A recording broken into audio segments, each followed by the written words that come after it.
So, good evening, everyone. Hope you all are doing well and being safe. My name is Ivana. I'm the cultural coordinator of Alliance Francaise de Candy.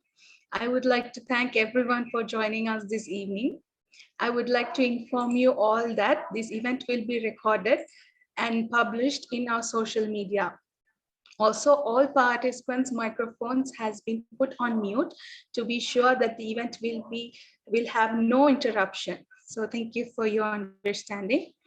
We are so happy to organize this online presentation on how COVID impacted your mental health by Ms. Rushma Mohammed as part of the International Mental Health Day.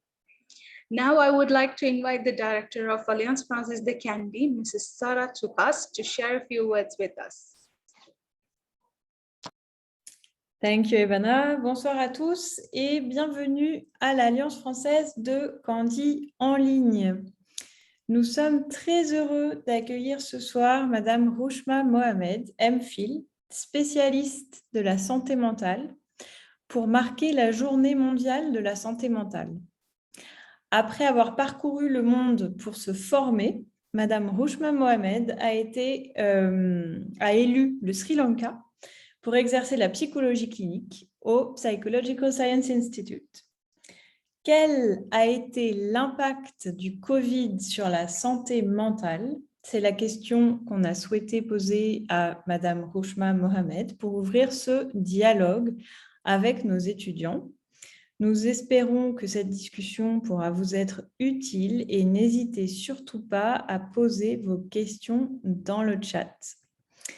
Dear Ms. Rushma Mohammed, I have chosen to introduce you in French, but I would like to address to you our greatest thanks for accepting to talk to us tonight. We very much value your intervention and really do hope that students and all participants that might not be students will take this opportunity to ask questions in the chat, just adding that it's absolutely possible for you to, change your name. Some people are named 123. I can see that now. Please do feel free to do so. That way you can remain anonymous. And please, this is really your session. Please do feel free to ask any relevant question, anything that might be useful to you. Thanks again, Rushma, and over to you. Thank you so much, Sarah and Ivan and everybody here. Thank you for taking the time. And I'm really grateful that I think I'm doing something right, because I think this is the third or fourth talk that I've had with the Alliance, right, Ivan? So that's a bit soothing to know that. All right, so not gonna take any more time. I'm just gonna quickly share the presentation that I had set up. It's very brief. I'm not keeping it long because I had already had a conversation with Ivan. I wanted to keep it as short as possible so I can open this up for questions. Maybe about 30-40 minutes. We work together, do a little bit of some work, and it's not so much of a talk. Today, it's more of a talk / presentation. Okay, I hope that's okay with everybody. Maybe if you'll choose to unmute yourself to talk, you can do so at any time. If you want to share your name and say this is your question, that's also perfectly fine with me. You can stop me at any point, okay? And Ivan or Sarah, may I request your help if somebody's put something in the chat box, and if you feel it's a good juncture to interrupt me and say like, hey, look, somebody has this question, please do help me out in case I don't catch the chat box. Okay, so how COVID impacted mental health, right? Well, it's impacted it in many ways. Okay, very, very many ways. While there is so much information out there about how COVID impacted mental health, what I wanted to talk about today is I was hoping that there's something that you can take back and start using, at the end of the workshop for the rest of your weeks. And also what I'm thinking So if you have any questions, you can send it through Ivan, or there's my email address or my phone number. Shirat, you can message. I may not respond to you as promptly, but I do have my counseling technicians who work with me, and in an event that I can't respond, I will definitely get them to work on it, and we will try to respond to you as soon as we can. Okay. So COVID's impacted individuals in the sense that it brought in a lot of uncertainty. But while I say that, what I'd like to say is even prior to COVID, uncertainty always existed. Fear of loss always existed. Anxiety always existed. Depression also existed. All of these things that have come forward had always existed prior to COVID. And oftentimes we would have used our work, like, oh, I've got to work, or I've got this project, or, you know, I got French class, I've got to practice this, or I've got my A levels, or we've got to go to a wedding, so I'm so busy preparing for this, or something happened with work. You know, there was always something that we used to put ourselves second, our mental health second. There's always something more important than us, right? And so we started focusing on that and putting a pause on managing whatever concerns we may have had. Because overall, as a culture, I'm not saying this is definitive, but a large part of our culture, the Sri Lankan culture, speaking of emotions is not second nature. You know, you would hear something, ayo, oluwa katkuma, bada katkuma, you know, stomachache or a headache, or my foot hurts or my arm hurts. And that's what we talk about most often. It's okay. I'll just try to shake it off and let me just truck through my day.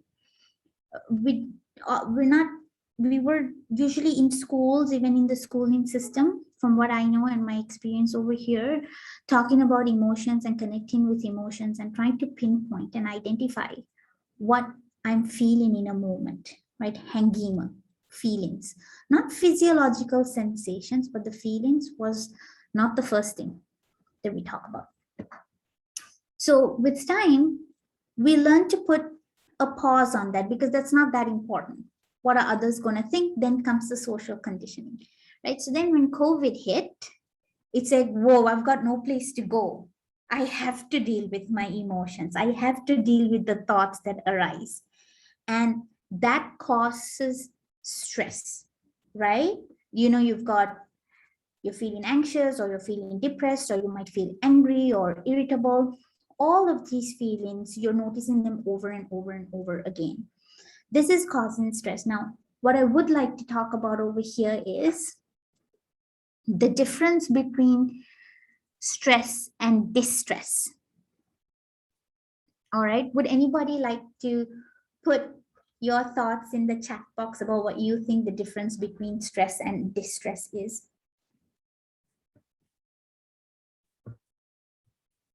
Oops.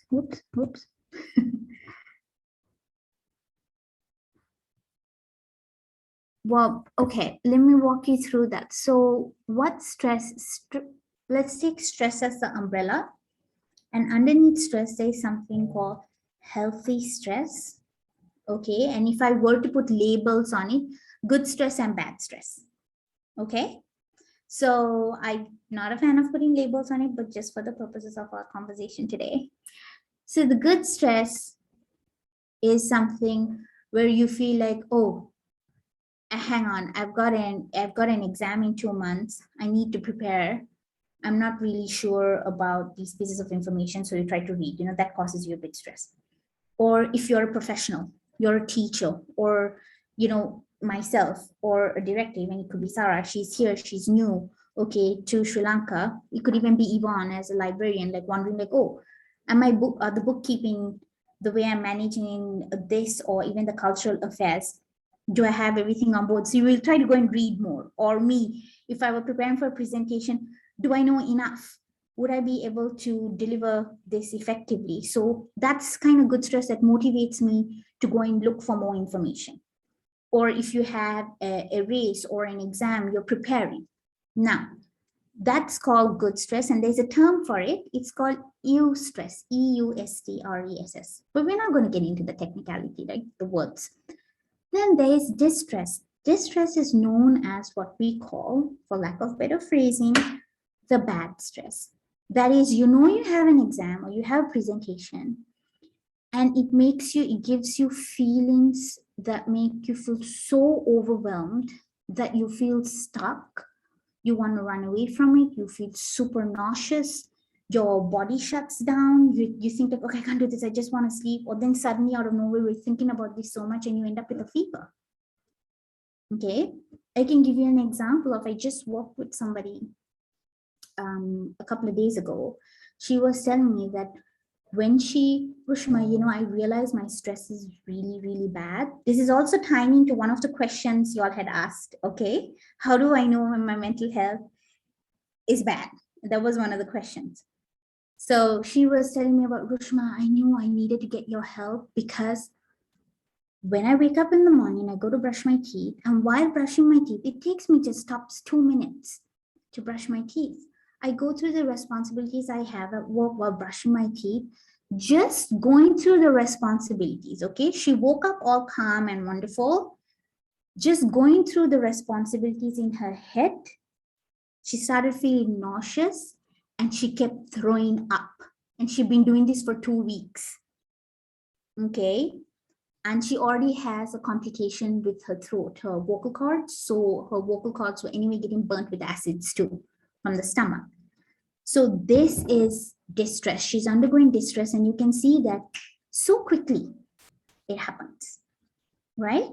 So this is something what I would like for you all to do. Maybe we could just take a minute. If you can sit and think about, you don't have to be going through something, experiencing distress the way this particular person I was working with experienced it. I want you to have a think about moments in the last week where you felt so stressed that either you tried to avoid it, you canceled the plan, you curled up in bed, you went to the washroom multiple times, or anything else that you did. Maybe we can just take a moment for you to just have a think. It's just your own reflection. You don't need to share it. If you want to, you can. So time starts now.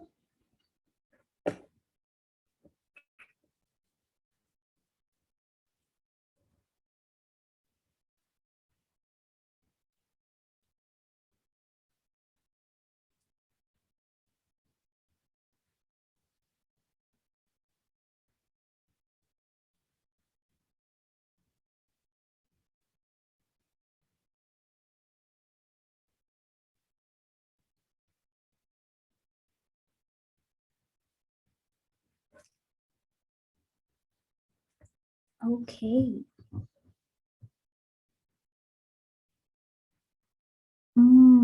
So, you know, that's interesting. Somebody did share something. I feel angry when I'm thinking of my responsibilities, right? So what I would say is, now you want to think about what your first emotion is and what responsibilities, right? Which specific responsibility makes you most angry? Which responsibility makes you least angry? So it doesn't have to be angry. This is just somebody had shared this on the chat box, and I'm just using that as an example. All right. So for you, for others, it could be different. You know, something that makes you sad, or something that's making you nervous. Something is making you feel irritated, right? Or overwhelmed. So just having to think about that. So, and then try to think of the most, which event, situation, interaction, or responsibility makes you feel the most angry, anxious, fearful, irritated, and then look at the one that makes you feel the least. And then in between, you would be able to, and what I would advise you all to do, I'm sorry I didn't say this at the beginning, if you have a pen and paper, you can write it down, because when you start making the movements of, like, let's say, when I think of my finances, it makes me so anxious. You're actually writing it down, and it's not in your mind because you're releasing it from your mind a little bit. It's almost like you're emptying a little bit. so that there's more room for you to start thinking of a solution or a resolution to this concern that you're having. When you try to figure everything out in your mind, it's a lot harder because your mind needs some space. We have so many thoughts running through our minds every single day, all right? And we'll take a few and we pay attention to only a few of them, and they keep repeating over and over and over again. You can try and channel it out, put it onto a book or a paper, whatever you want to do. If you want to type it on your phone, that's fine. But the fact that you move your hand, it's called gross large motor movements, your arm movements. The fact that you start doing that, and you're moving your fingers, which is a fine motor movement, that lights up the parts of the brain important, that lights up the part of the brain that's responsible for these actions. And it also provides a different activity for your brain than thinking in that vicious cycle. So it provides a small distraction when you take it out. Okay, then well, earlier this was working. I'm just going to swap. Okay, there you go. So stress, you might have stress that comes in from, let's say, your responsibilities that you're thinking of. Okay, then this stress makes you feel angry. Now you have to understand that whatever emotions you feel as a result of whatever you're thinking, they are valid. They're valid because that's how you feel about it. So you have to remember, there was a question saying, how can I better take care of my mental health, or what can you do for it, right? It's going to come down later, but I'm bringing it up now. The most important thing is, do not try to measure your emotional expression against someone else's. Well, let's say Yvonne and I experienced something together, right? And Yvonne felt sad, but I felt angry. I can't ask Yvonne, like, well, why are you feeling sad? That's like a really frustrating situation. I'm so angry about it. Like, how come you're sad about it? Okay, because that's her experience. And what happens is, this is where we come to social conditioning and the environment and the people that we move with, right? Just because somebody says that's not how you should be, that's not how you should be feeling. I mean, what's the big deal? Like, what's there to feel sad or angry about? Maybe not for them, but it's your reality. It's true for you. So the first thing for you to feel better to manage your stress is for you alone to also accept and think that, hey, my expression of what I'm feeling is valid. This is how I feel about the situation. And you wouldn't want anybody else to tell you how you're supposed to feel, because we have a natural inclination to certain things. Some of us may feel really angry about something. Some might feel very fearful. Some might feel so anxious. Okay, and that's completely okay. So there's a lot of research to show that University of Massachusetts also is involved in this, and there's Bangladesh in Dhaka, they've done this, a cross-sectional study in 2020, and during 2020, they released the results, I think, the end of 2020. What COVID has done is also, it has elevated, me personally, I would think like we became more aware than more elevated feelings of fear, loss of freedom, loss of job, anxiety, depression, all of these things we're forcefully required to experience this because COVID trapped us in our homes and we had no place to go to avoid it. We had to deal with it. Okay. So you have to remember, everything is not black and white. And can you please give me a moment, because I put down the questions on my phone that Yvonne sent me. I just want to bring that up. There was a particular question. Yeah. How do I know if I'm unwell mental health wise? What is the best way to improve my mental health? What are the common signs of bad mental health, right? So what I want to remind y'all is, while there is lots of useful information out there on the internet about, watch out for this, watch out for that, if you're feeling like this, if you're feeling like that. Now, popularly, there's large part when somebody feels anxious about something, anxiety or feeling anxious has been associated with a bad thing. No, it isn't bad. If you feel anxious about a situation, It is a natural feeling. To feel anxious, it's natural. It's not unnatural, and nor is it bad. The way you identify, which is why I'm saying, if you're feeling angry about something, that's okay. What we need to understand is how can we tame or how can we contain our emotions, right? Because we have to deal with it. We also need to remember that our emotions are communicating something to us, right? See, if I were to talk to Sarah, if I were to talk to any one of you, I can ask you a question, and let's just hope that this is an honest, candid thing and we each feel comfortable talking to each other. If I ask you something about yourself, you can easily verbalize that to me. This is how I'm feeling, right? Then there are some things. Have you noticed there are some moments in your life where you feel like you can't explain what's going on inside your mind, or you can't explain what the feeling is, but because we have these words that describe, if you find yourself getting angry or thinking stuff that poorly of your ex-boyfriend or girlfriend's current partner, it's likely that you're feeling jealous. So we've got that standard definition, but sometimes you have things that are in between. So I want you to remember, everything is not black and white. You can feel more than one or two emotions at a moment, okay? And you can feel really, really overwhelmed. So the important thing about addressing those questions, I didn't want to give you something generic so that, hey, why don't you do these things? This is how you would identify, because there's plenty out there. But I want you to, I thought we could use today for you to be able to identify for yourself what it is that is bothering you and how you figure that, oh, I don't really feel like I'm doing that great. Okay. How do you know if you need mental health support? That's what we're getting into. So can everybody see this? Can you give me a thumbs up or confirm that you can see this clearly?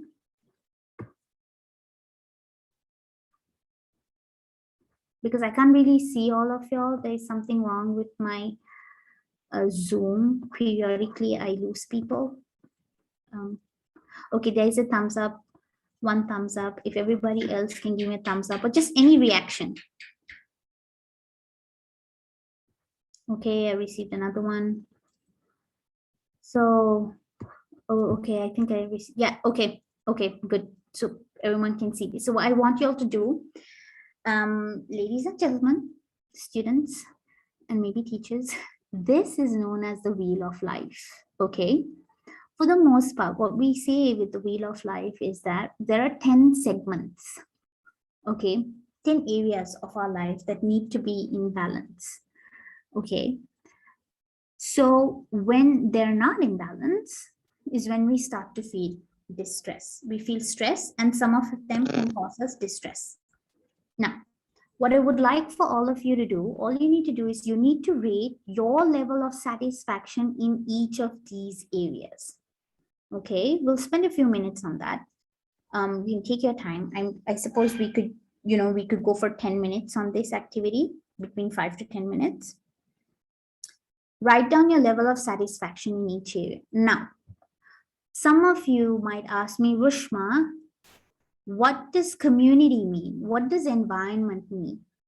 Well, what does this recreation and fun element mean?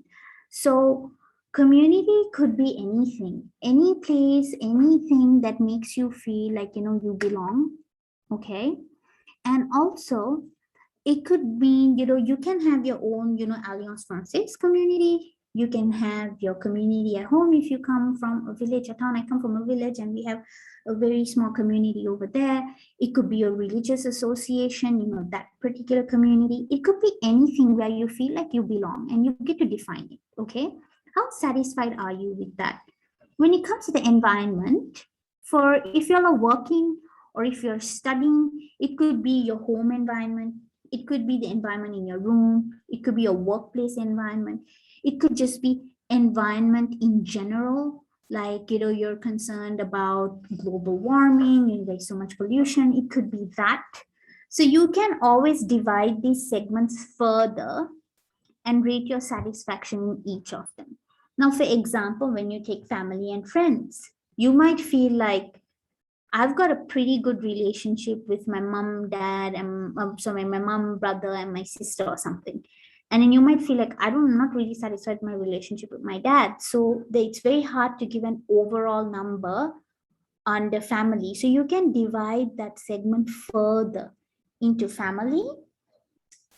You could put mom, dad, siblings, and really family is really how you define it. Okay.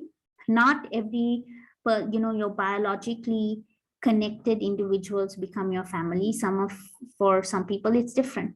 You might feel like your friends are actually your family, and your biological family, people that you're connected to, okay, they may seem more like acquaintances than even family. So it's really up to how you define it. So I'm thinking it's 5:35. If have your pen and paper next to you, okay, and you can write down all of these areas, put down whatever divisions if you want to divide it further, and write down how satisfied you are with each area in your life from 1 to 10. Okay, so I'm going to let you guys do that, and we can reconvene in 10 minutes. I'm going to be seated right here if you have any questions.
Okay, everyone, we have 4 more minutes on the clock. If you are done, you can just let me know that you're done on the chat.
Okay, everybody, we're on our last minute, and it's okay if you haven't completed putting down your ratings of satisfaction. You can always take this back home, but I really want to walk you through how you can use this. Okay, so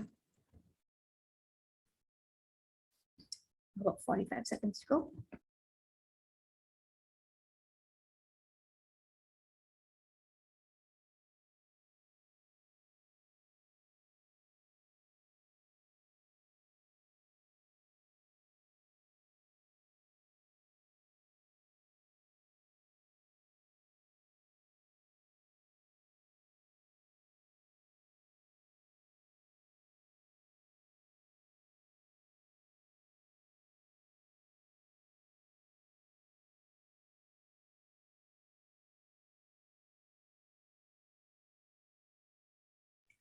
Okay, so all right, so now what I would like for y'all to do is have a look, just have a quick look through your ratings for each area of your life. Okay, look at the level of satisfaction it's at. And I want you to pick 3 areas, 2 or 3 is okay. If you want to pick 3, that's fine. You can pick two, and you can also pick 1, but just generally, if you feel like 2 is a good number, 2 to 3. So pick 2 or 3 areas that you feel like I really do want to work on this. I'm not really satisfied with this. And let's say your level of satisfaction with fun and recreation is at a 2, and you figure, I want to bring it up to a 6. Now, this is an important part, okay? In order for you to be better able to manage your distress, remember I said your wheel of life, the parts, elements in your wheel of life should be in balance. What that means is you don't have to be satisfied with every area of your life at a 10. It's not needed at all, because not every area of your life is super important as you move through your lifespan. What I mean by that, there are some individuals who are more family oriented, less career driven, more health oriented and fun. So fun might be a really important element, and they need to have their recreation to refill and feel rejuvenated, right? So, which is why you have to really sit down and have a think about how each area is important to you and how it interacts with your life. And sometimes the most important areas you feel like, nope, health is super important to me. It's non-negotiable throughout my lifespan. I really want to be at a 10, satisfied with my health. Then you can work towards a satisfaction level of 10. Now, it gets tricky over here because it's like, what? My fun and recreation is at a 3, and now I want to bring it at a 6, because you're like, yeah, if it's at a 6, I feel pretty okay with it. Not a big deal. It's just like now it's so low. I feel terrible about it. Now, to go from a level 3 to a level 6, right? There are 3 jumps. I need to go from 3 to 4. I need to go from 4 to 5, and then I need to go from 5 to 6. In order to go from 3 to 4, I need to do something differently. What is it that I need to be doing? In order to feel at a level 5 satisfaction, I need to be doing something more. And to come to a 6, I need to be doing something else. Now, the thing is, I can't tell you what you need to be doing. You would need to have a think about what you need to be doing in each level. Let me give an example, okay? Let's pick health and fitness. So in health and fitness, let's say it's at a 2, and it's like, oh my God, I can't believe it's at a 2. And what is the 2? Not having, fruits or vegetables in my diet, pretty much having, malupan and tea for lunch. And then I would have, just baked potato or mashed potato with some sort of meat. And that's the general meat, and maybe some sort of beverage. I don't know, a cream soda or a ginger beer. And that's the general 3-4 times a week. That's my diet. And at the same time, I'm seated at my desk a lot. Okay, aren't we all seated at our computers a lot and working? So you figure like, this is not healthy and I really want to change this. And I figured that, okay, I need to have these 5 jumps from 3 to 4. Well, what can happen at 3 to 4? You can't put a goal where it goes like, well, to go from 3 to 4, I should be eating healthily. Because that has no direction. It is not specific. There is no time involved, okay? And it's not realistic, because you're not going to be able to eat healthily in a short period of time, okay?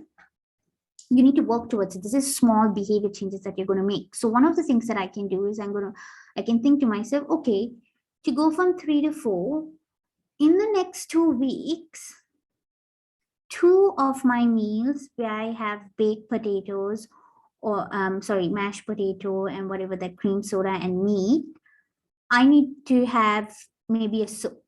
I make a pumpkin soup on Wednesdays and Fridays, right? If I can achieve that for the most part, let's say I said 2 days a week, I said Wednesdays and Fridays, and if I can do it more, that's great. If I remain at my minimum, that's fine. Then I would feel like, oh, I've moved up a level. If it came to my desk, seated at the desk, then I make a commitment saying, you know what, every hour I just need to get up and walk 10 steps, or not 10 steps, 100 steps. Okay, I need to do 100 steps every hour from my desk. So maybe every 20 minutes, I try to get up from there and just do a few steps here, do a few stretches. And then I could think about it as, okay, I may not be able to enforce that immediately, but in the next 4 to 5 weeks, eventually for 80% of my waking hours, or if you have an 8-hour workday, for 6 of the 8 hours of the workday, I get up and I move 100 steps each hour or 250 steps each hour. Okay, and I want to achieve that on my work days. So you could break your goals down, make it very specific, and do not try to say, I want to change this, I want to stop sleeping late, I want to stop doing this late, I want to stop everything. Just make the small changes over a period of time. Okay. So this is something that you can start doing immediately. Actually, from this week, you can pick if you pick your 2 to 3 areas that you want to work on for this week, you can set up goals that you can work on for this week. And then you can review this again. I will share this with Evangeline. So you can review this at next Sunday and look at like, hey, what are the things that I changed in my life over the week that's making me feel a little bit more healthier? Does that make sense? Is this landing with everybody?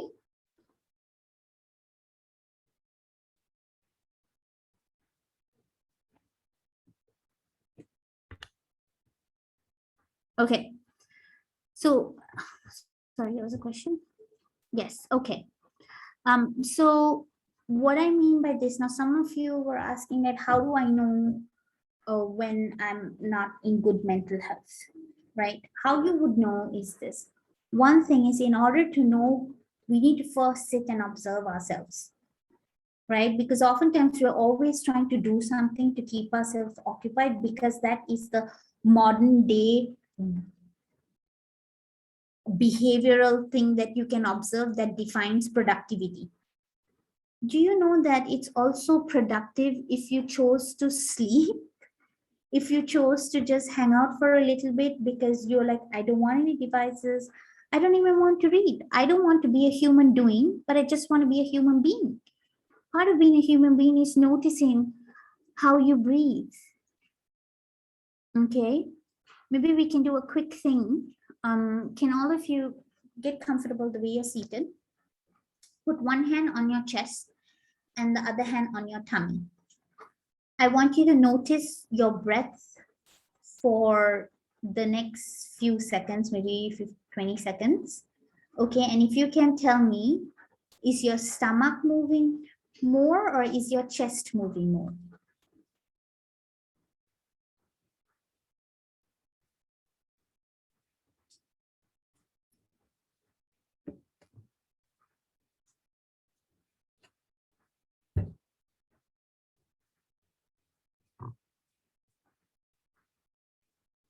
Okay, somebody who said chest.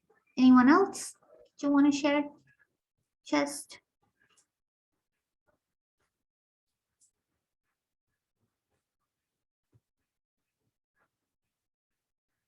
Chest.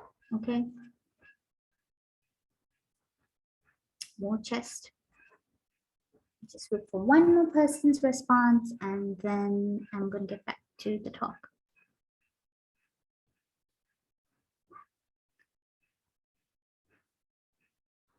Okay, so if you are noticing that your chest is moving more, do understand that that is not breathing that connects you to your natural relaxation. Okay, I would encourage you to try and take few breaths in and out. Just notice them for now and try to, as with time, try to move your belly forward like you're inflating a balloon, and then your chest lifts, right? Because this is called the belly breath, diaphragmatic breathing. Inhale through your nose, because the hair inside your nostrils, when you inhale through that, you inhale through your nose and you exhale through your nose, it triggers your body's natural relaxation response. So the more have you heard sometimes people will be like, okay, okay, just breathe, just breathe. Okay, I know you're feeling very anxious, I know you're just angry, just why don't you go for a walk and breathe, just breathe. Because we're saying that, but a lot of us may not know why that had become an automated response. Is because we're trying to encourage you to connect with your natural system of healing from overwhelming emotions. So the more you practice through your nose and more you practice trying to fill your diaphragm in, which means your belly breath, okay, you will slowly start connecting to a more relaxed state. And in a moment where you find yourself really overwhelmed with emotions, so angry or so sad, okay, I'm not saying the anger would just dissipate and the sadness would just go away. No. What I'm saying is you can still own that sadness and still come to a little bit of a relaxed state so that you can think more clearly and you can act rather than react to that emotion. Is this landing with everybody?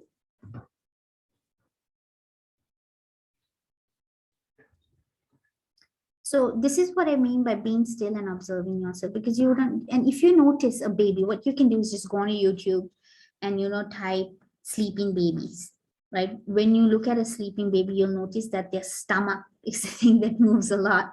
And they're just so relaxed with, just carefree in the world, just about like, when am I going to get my next drink of milk?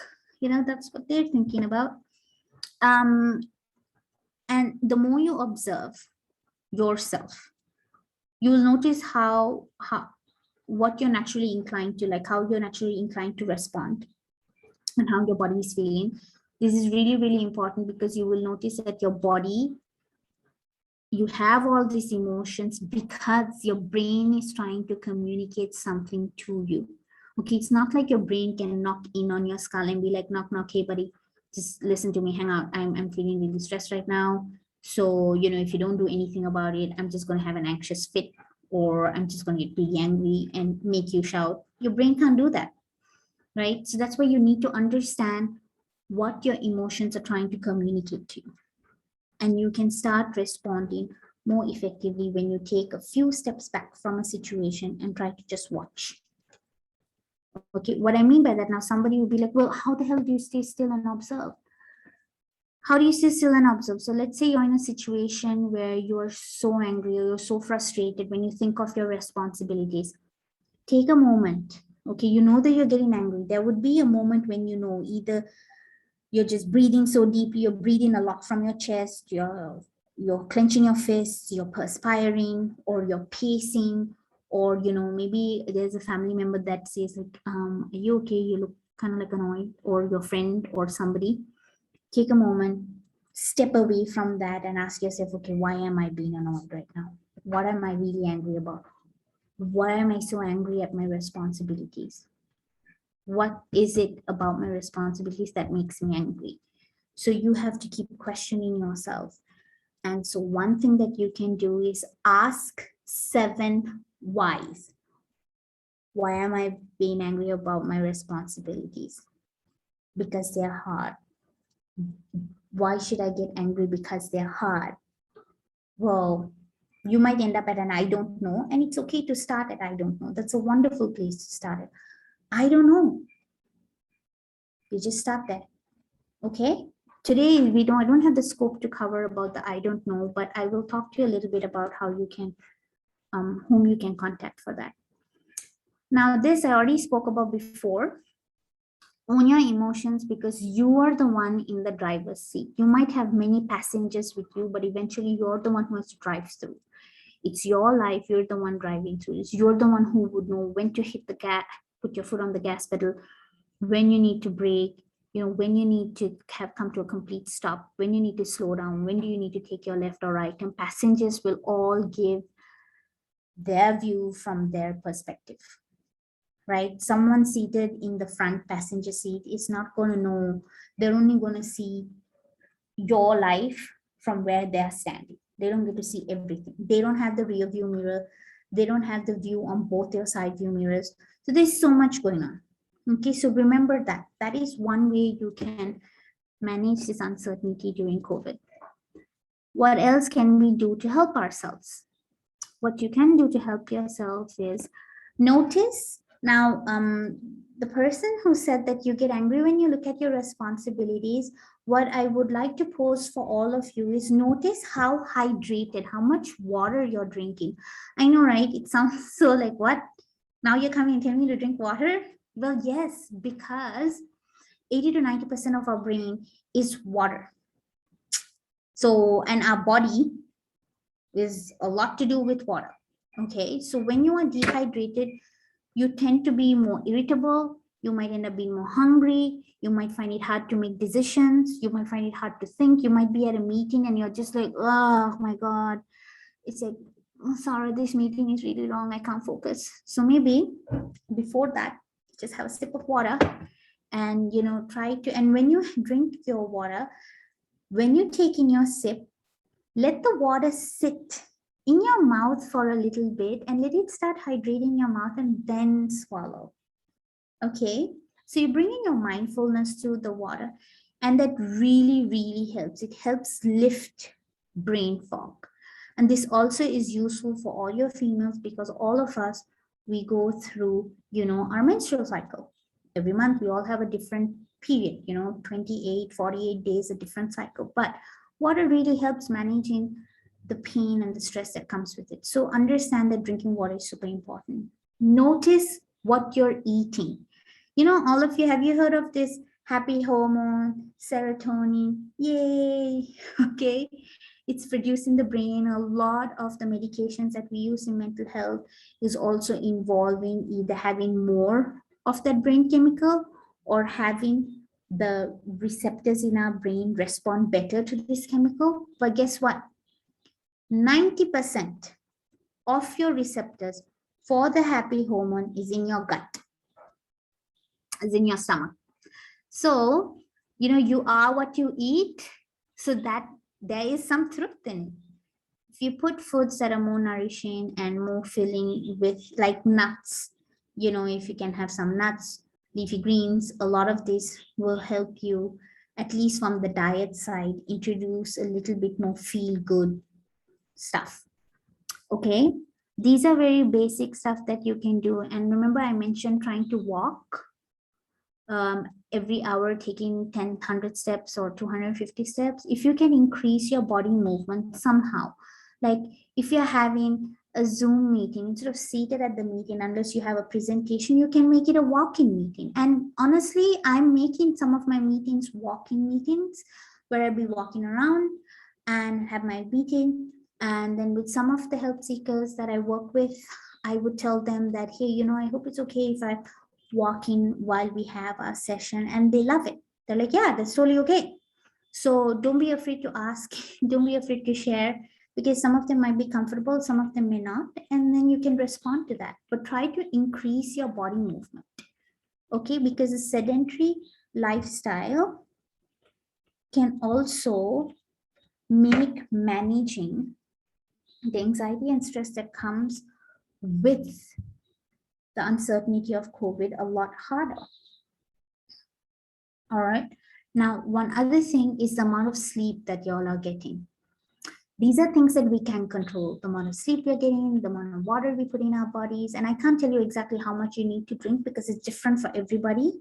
But a safe one would be, 1.5 liters as a starter of water that you have for the day. But if any one of you are hypertensive, I would say consult with your physician, because sometimes the more water you drink, it can increase your blood pressure. So we don't want that happening, right? Yes, and so the amount of sleep that you're getting is very, very important. If you have, do not ever think of your responsibilities or your to-do list for the next day when you are feeling tired and you feel like you want to get some sleep. Do not ever do that, because that is one thing that I can tell you straight up. Whatever you're doing, just don't do that when you're feeling very exhausted, because that will feel like a huge mountain of work, and you might actually feel like, I don't want to be doing this anymore. This is just too difficult. I can't do this job. You know, that's just so much, because your brain is already tired. It's burnt. And you know what it's saying?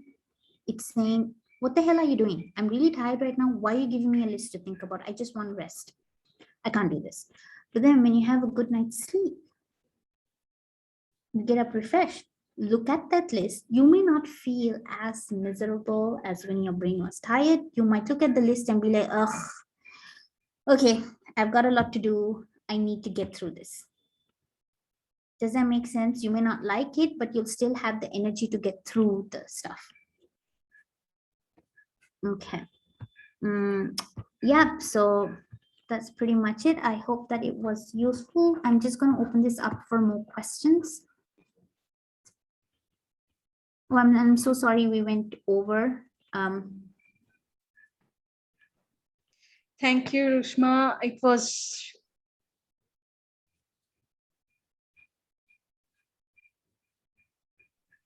Did I lose Ivan? Yes, I'm sorry. The weather. Oh. Okay, so thank you, Rushma, for a great presentation. We thought some of you might have some questions, so take this opportunity and you can ask your questions, or you can simply put them in the chat box, and Rushma will be more than happy to answer. Yes, of course, of course. And in the meantime, Evangeline, can I talk about the chat? Oh yes, please, please. Okay, so because I may not be personally able to help or work with some of you, what I wanted to share with you is I do have a distress chat service. It's totally free. Okay, it's on Instagram and it goes by the_hope_chat. Right, Ivan, maybe you can share those details later. Thank you so much. So it's on Instagram. It's entirely free. All of the professionals who respond to you are individuals that I have trained. And hopefully if you know, in a situation that you are going through some distress and you want to just talk to somebody who has no idea who you are, doesn't know anything about your history, you can get onto that and type. And you know, get some support. It's not a 24-hour service, so we function from 6 a.m. to about 11 p.m. So please feel free to use that. Any questions?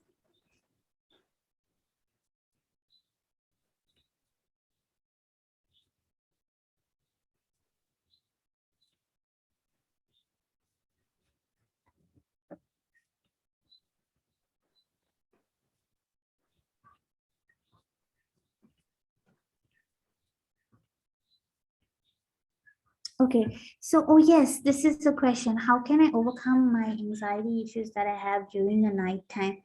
This is a very specific thing and there is no one way to work on that. I would require more details on what is the source of anxiety, what time at night. There's a lot that goes into the background of this. So may I suggest that you connect on the Hope chat so that there'll be somebody to walk and talk to you, walk through the whole thing. Because if I try to give you advice just based on anxiety, it's so specific in your situation. Sometimes that may not be helpful. And you know, whilst giving advice is so wonderful, I barely know about your life, and that can actually be more harmful. For me to say, hey, why don't you do A, B, C, and D?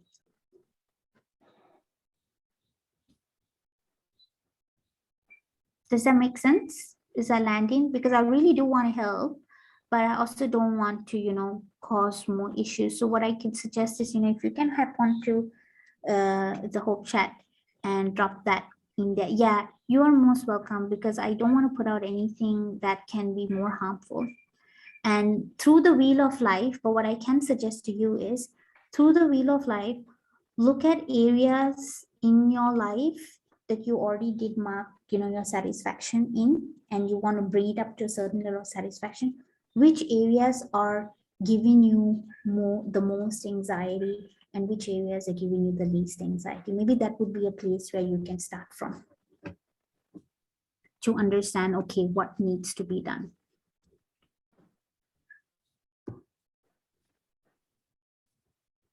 Okay. Anyone else?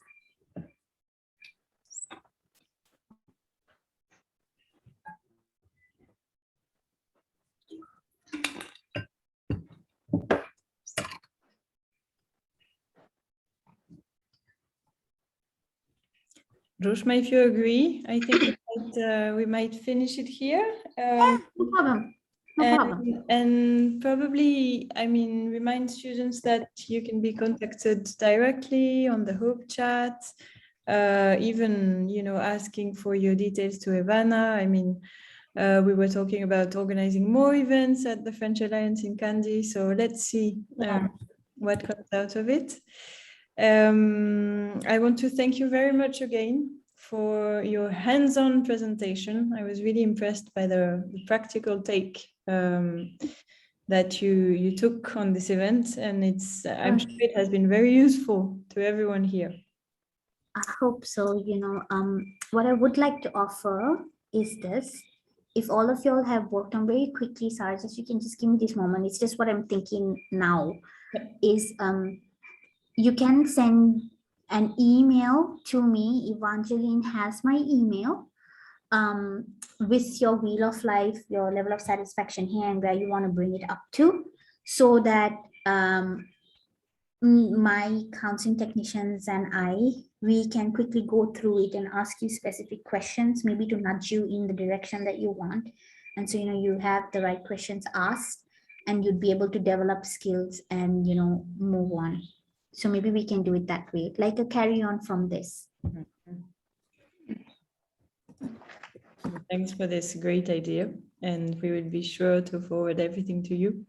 I want to thank also Evangeline, for taking this initiative to organize this event. Well done, Ivana. I think it was a great idea, very well organized. So thank you very much. Thank you. Thank you, Ivan. I really, really do think. Thanks, Sarah, for, I'm sorry, I didn't thank you, Ivan, but you know, it's always thanks to you connecting on this. Thank you. Thank you everyone for joining us today. Hope you all enjoyed the presentation. I would like to thank the Director of Alliance Française de Kandy, Mrs. Sarah, for her presence and for sharing her words with us this evening. I would like to thank Ms. Rushma Mohammed for this great presentation. It was really helpful. I'm pretty sure, no, not pretty, but I'm very sure that all the students find it very useful. And yes, so thank you very much for accepting our invitation in your busy schedule and for organizing so much. planning this presentation. It's really nice, and thank you so much.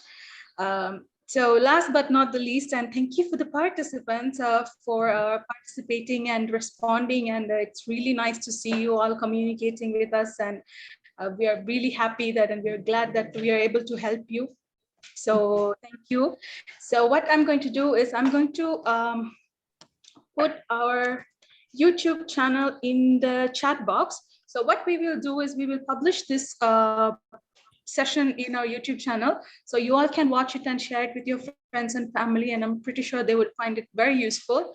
And don't forget to subscribe to our channel. So we're going to upload more useful videos and events like this. And I'm sure you all will find it very helpful and very entertaining during your lockdown or staying home. So thank you so much, everyone. And a big thanks again to Mrs. Sarah and Rushma. Thank you again to all the participants. And I hope you all have a very good evening. Thank you. Thank you so much. Thank you, everybody. Thanks, everyone. Be safe. Be safe. Thank you. Have a good evening. Bye. Bye.